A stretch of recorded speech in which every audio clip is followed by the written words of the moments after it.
Assalamualaikum warahmatullahi wabarakatuh. Waalaikumsalam warahmatullahi wabarakatuh. Waalaikumsalam. Selamat pagi, salam sejahtera bagi kita semua. Dengan membacakan Bismillahirrahmanirrahim, alhamdulillah pada pagi hari ini kita berkumpul di Aula SDN 001 Pekanbaru.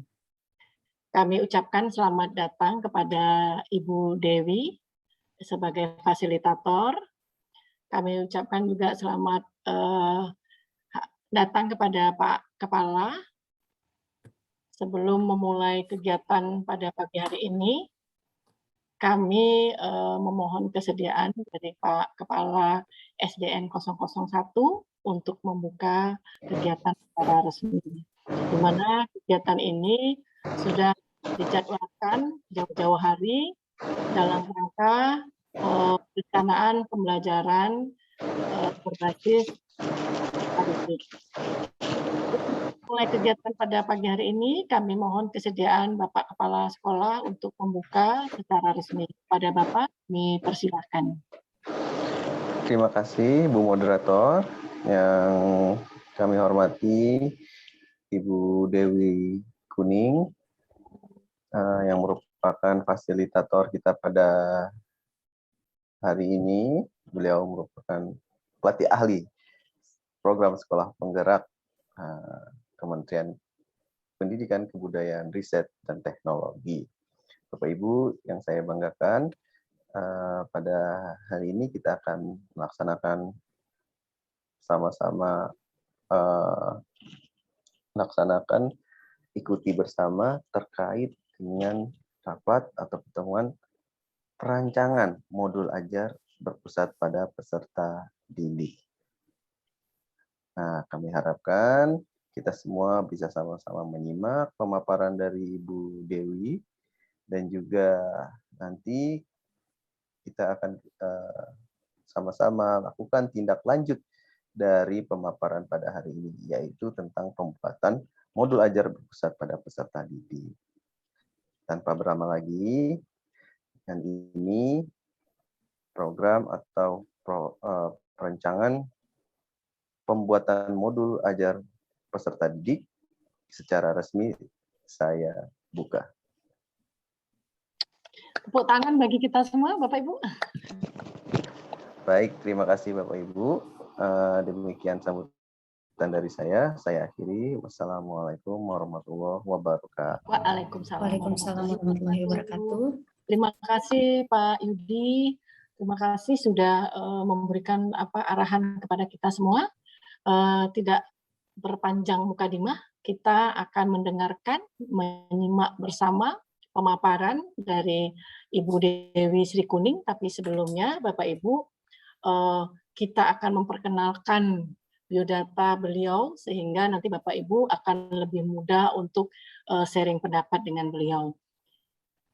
Ibu Sri Kuning ini walaupun namanya kuning itu jilbabnya warnanya merah ya Bapak Ibu ya. Nah, jadi nama beliau itu Bu Dewi Sri Kuning memang. Kemudian tempat tanggal lahir Candi Mas 10 Februari 1991, sangat muda sekali masih. Tempat tugas Universitas Muhammadiyah Kota Bumi. Jabatan beliau sekarang dosen, Ibu dosen. Alamat Jalan NT Haryono nomor 75 Kota Bumi Selatan. Moto beliau ini Bapak Ibu, jadikanlah masalah sebagai hiburan bagi hidup kita. Tetap semangat. Wah, motonya sangat menginspirasi. Semangat terus kita Bapak Ibu. Kami persilahkan untuk Bu Dewi memaparkan materi Ibu. Bapak Ibu yang lain kami mohon semuanya nanti aktif. Ada yang mau ditanyakan dipersilahkan. Kepada Ibu kami persilahkan. Oke, terima kasih kepada Ibu Leli, Ibu moderator yang sudah mempersilahkan saya untuk menyampaikan materi di kesempatan pagi hari ini. Dan juga yang saya hormati Bapak Ahmad Yudi selaku Kepala Sekolah. Mohon izin Pak untuk menyampaikan materi. Diizinkan Pak ya. Ya, Bapak Ibu, di kesempatan pagi hari ini saya akan menyampaikan yaitu rancangan modul ajar yang berpusat pada peserta didik. Ya, namun sebelum saya menyampaikan lebih lanjut tentang apa sih dan bagaimana sih merancang modul ajar yang berpusat pada peserta didik tersebut. Di sini saya sudah menyiapkan Padlet ya Bapak Ibu. Nanti Bapak Ibu bisa membukanya dan kita coba dulu untuk berdiskusi bersama dengan menjawab pertanyaan yang ada di Padlet tersebut. Jadi Bapak Ibu saya berikan waktu 1 menit untuk membuka Padlet yang sudah saya kirimkan di link ya. Dan silakan untuk diisi untuk kita bisa berdiskusi bersama. Ya, bisa kita mulai ya Bapak Ibu. Bisa dibuka link yang saya berikan di situ. Ya, dan 1 menit lagi akan kita diskusikan hasilnya bagaimana.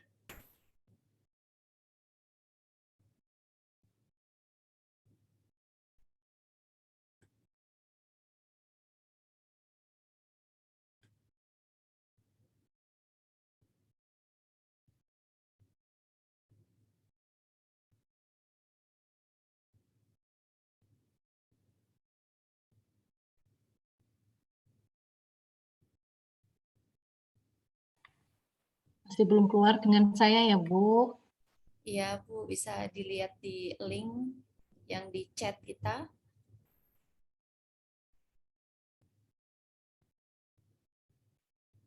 Bagaimana peserta yang lain? Apakah ada kesulitan?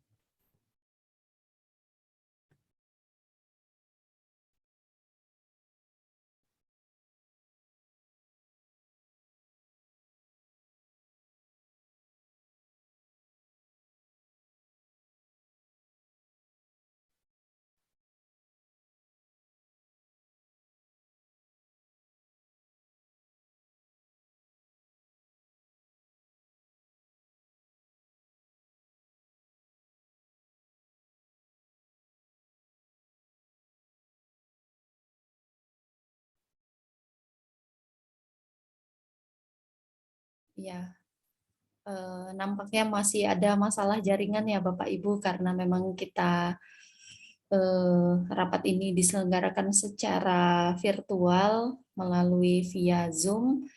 Jadi mungkin masih ada kendala jaringan ya. Nanti bisa kita lanjutkan sambil menunggu Bapak Ibu untuk menjawab pertanyaan yang sudah saya sajikan di Padlet tersebut. Ya, jadi sambil menunggu ya di sini saya akan menampilkan ya share screen ya.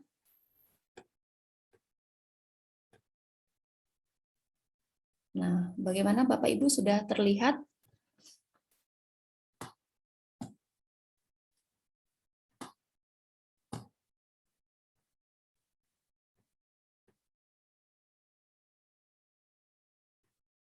Apakah sudah terlihat Bapak Ibu? Sudah, Bu? Sudah ya.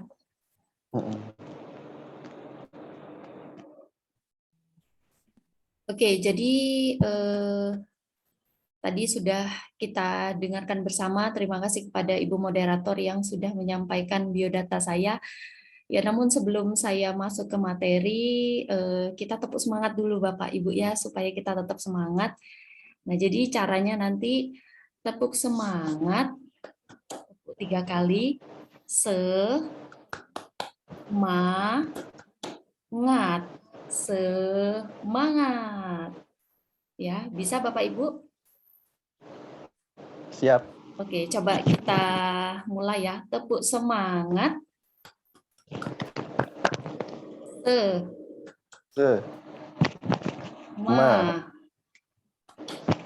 Semangat. Semangat. Ya, terima kasih Bapak Ibu ya. Mudah-mudahan semuanya tetap semangat di kesempatan pagi hari ini ya. Baiklah, di sini saya akan menyampaikan rancangan modul ajar yang berpusat pada peserta didik. Ya, oke. Kalau pertanyaan di Padlet tadi, apa sih yang dimaksud dengan paradigma baru? Ya, coba saya ingin mendengar suara atau pendapat Bapak Ibu di sini. Silakan angkat tangan yang ingin menyampaikan. Ya, terima kasih kepada Ibu Leli. Dipersilakan, Ibu. Apa sih paradigma baru itu, Bu? Kalau menurut saya, Bu, pembelajaran paradigma baru itu adalah pembelajaran di mana materi bahan ajarnya itu semuanya memang dipusatkan kepada peserta didik. Jadi artinya karakteristik peserta didiklah yang menjadi prioritas utama untuk pembelajaran paradigma baru. Mungkin itu, Ibu. Ya, terima kasih jawabannya Ibu Lili. Ya, pembelajaran paradigma baru itu adalah pembelajaran yang berpusat kepada peserta didik ya Bapak Ibu, dan tentunya pembelajaran paradigma baru ini harus berpusat pada profil pelajar Pancasila. Ya, mungkin Bapak Ibu masih ingat apa saja sih profil pelajar Pancasila? Coba kita diskusikan bersama. Ada yang bisa coba Pak Yudi masih ingat tidak apa saja sih 6 karakteristik profil pelajar Pancasila itu? Baik Ibu, saya coba sebutkan, moga-moga masih benar, masih sesuai.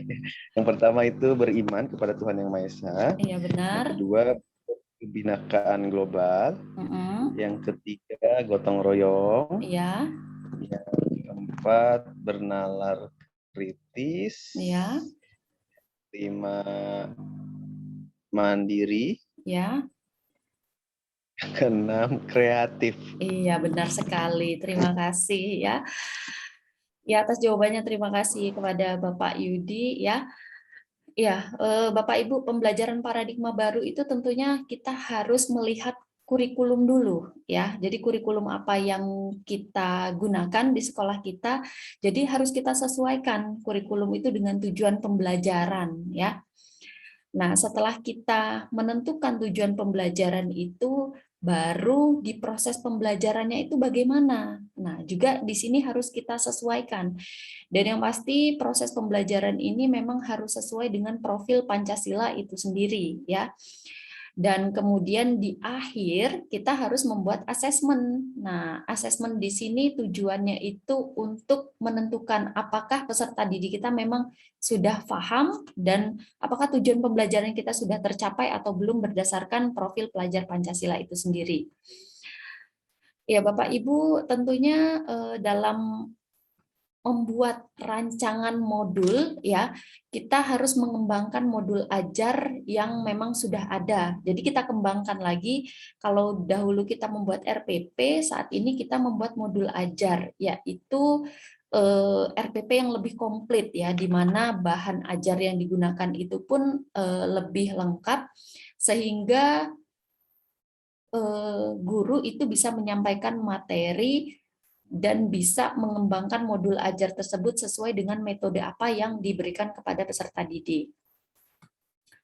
Ya, baik Bapak Ibu, tentunya dalam merancang modul ajar itu memiliki tujuan. Nah, apa sih tujuannya?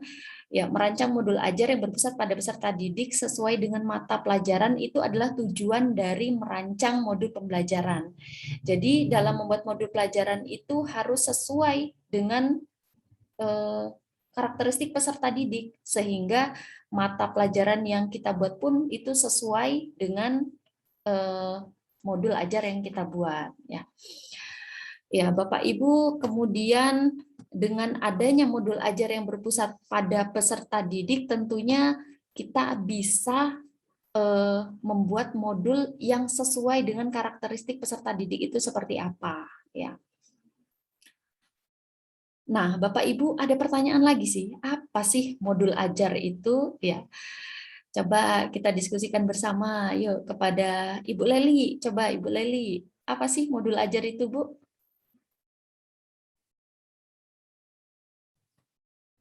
Ya, modul ajar itu adalah acuan bagi pendidik. Kalau menurut saya, Ibu ya, itu untuk melaksanakan pembelajaran, Bu. Ya. Kemudian tanpa adanya modul ajar, Bu, maka tentu saja seorang pendidik tidak bisa memberikan materi sesuai dengan apa yang sudah dirancang sebelumnya. Iya, benar sekali ya. Begitu, Bu, dari saya. Ya, terima kasih jawabannya Ibu Leli ya. Jadi modul ajar itu adalah pegangan atau sumber yang dipakai oleh pendidik dalam mendidik peserta didik ya Bapak Ibu ya. Nah, jadi dalam membuat modul ajar itu bersifat self-instructional, artinya berisi instruksi-instruksi yang bisa dipergunakan oleh peserta didik. Kemudian kemandirian dan pengalaman terlibat secara aktif. Jadi di sini peserta didik tidak hanya bersifat pasif namun aktif, sistematis dan minimal terdiri dari tujuan pembelajaran dan evaluasi. Nah, Bapak Ibu, ada beberapa komponen dari modul ajar ya. Penulisan modul ajar bertujuan untuk memandu peserta didik untuk melaksanakan proses pembelajaran, dan komponen modul ajar ditentukan oleh pendidik berdasarkan kebutuhannya. Nah, jadi ini bisa dilihat dari profil atau karakteristik peserta didik itu apa saja, sehingga dalam menyusun modul bahan ajar itu memang sesuai dengan kebutuhan peserta didik. Nah, Bapak Ibu, kita bisa lihat di sini ada beberapa komponen daripada modul ajar, yaitu identitas, kemudian kompetensi awal, profil, sarana dan prasarana, target peserta didik, dan juga model pembelajaran yang digunakan. Ya, kemudian juga komponen intinya itu terdiri dari tujuan pembelajaran, asesmen, pemahaman bermakna, pertanyaan, pemantik kegiatan pembelajaran, dan refleksi dari peserta didik itu sendiri. Ya Bapak Ibu, ada hal yang perlu kita ketahui bahwa tidak semua komponen yang saya sebutkan tadi itu wajib ada dalam modul ajar. Jadi bisa kita sesuaikan Bapak Ibu ya dengan peserta didik itu sendiri bagaimana dalam penyusunan modul ajar. Ya Bapak Ibu, seperti apa sih keleluasaan pendidik dalam mengembangkan modul ajar? Jadi pendidik itu memiliki kemerdekaan untuk memilih dan memodifikasi sendiri modul ajar, kemudian bisa menyusun sendiri sesuai dengan karakteristik dari peserta didik itu sendiri. Ya. Jadi apapun yang kita susun itu kembali lagi ke tujuan pembelajaran kita itu apa, ya. Dan nanti untuk contoh dari modul ajar di sini akan saya kembangkan, contohnya di sini itu sesuai dengan tugas yang akan saya berikan untuk Bapak Ibu semua di sini ya. Jadi Bapak Ibu ya, di sini nanti akan saya berikan tugas untuk memberikan contoh daripada pembuatan modul ajar yang sesuai dengan komponen-komponen ajar itu seperti apa. Jadi nanti Bapak Ibu bisa berdiskusi dengan kelompoknya masing-masing yang sudah saya bagi di kolom chat. Jadi silakan nanti setelah saya memaparkan materi ini Bapak Ibu bisa berdiskusi secara kelompok. Ya baiklah Bapak Ibu, sebelum melaksanakan kegiatan kelompok ada beberapa strategi dalam mengembangkan modul ajar. Yang pertama yaitu mengidentifikasi tujuan pembelajaran, melakukan asesmen, kemudian melakukan asesmen sumatif, melakukan periode waktu, kemudian menentukan tekniknya dan buat rangkaian kegiatan pembelajarannya. Kemudian aktivitas yang dilakukan itu selaras dengan tujuan pembelajaran. Setiap kegiatan dilengkapi dengan pemahaman, ya. Kemudian mempersiapkan lembar kerja, melampirkan instrumen asesmen, dan juga memeriksa kembali komponen modul ajar tersebut. Ya. Nah, jadi itu tadi materi tentang pengembangan modul ajar yang sudah saya sampaikan. Ya baiklah Bapak Ibu, sebelum saya tutup, saya ingin mendengarkan kesimpulan nih, apa sih yang sudah Bapak Ibu dapatkan dari materi yang saya sampaikan.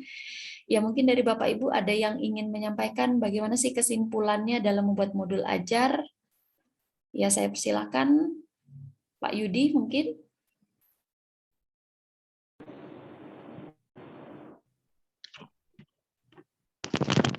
Terkait dengan apa yang sudah dipahami ya. Iya Bu, iya Pak, benar sekali. Oke, jadi dari pemaparan ini saya mendapatkan banyak sekali wawasan baru, pengetahuan baru terkait dengan bagaimana pembuatan modul ajar berpusat pada peserta didik. Nah, di Ya, sini kita harus sama-sama pahami dan perhatikan pembuatan modul ajar peserta didik ini harus dilaksanakan berdasarkan step-step seperti menentukan tujuan pembelajaran, menganalisa karakteristik peserta didik, terus membuat rancangan kegiatan dan juga asesmen serta refleksi. Nah, itu oke, semua terima kasih. sangat bermanfaat bagi saya. Terima kasih, Bu. Ya, sama-sama terima kasih Pak. Benar sekali ya. Jadi kita harus membuat modul ajar yang sesuai dengan komponen-komponen yang tersedia. Yalah, baik Bapak Ibu. Jadi jangan lupa setelah ini silahkan berdiskusi dengan kelompoknya masing-masing yang sudah saya bagi di kolom chat ya. Dan inilah materi tentang pengembangan modul ajar yang akan Bapak Ibu terapkan dalam diskusi kelompok. Ya baiklah, terima kasih. Saya akhiri. Assalamualaikum warahmatullahi wabarakatuh dan saya kembalikan ke Ibu moderator.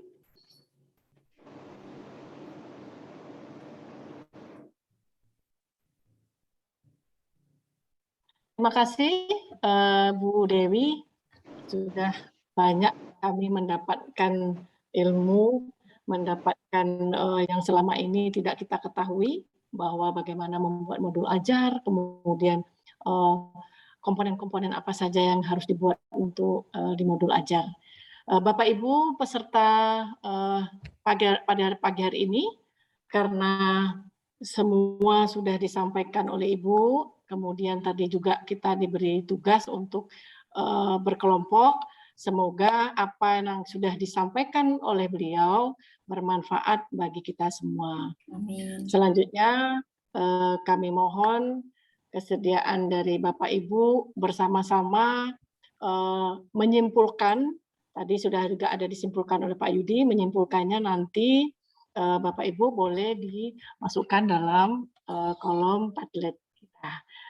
Terima kasih Ibu, Pak Kepala, Sama-sama. dan membacakan alhamdulillah pada pagi hari ini kita sudah selesai rapat untuk perancangan modul pembelajaran berbasis kepada peserta didik. Wabillahi taufik wal hidayah. Wassalamualaikum warahmatullahi wabarakatuh. Waalaikumsalam warahmatullahi wabarakatuh.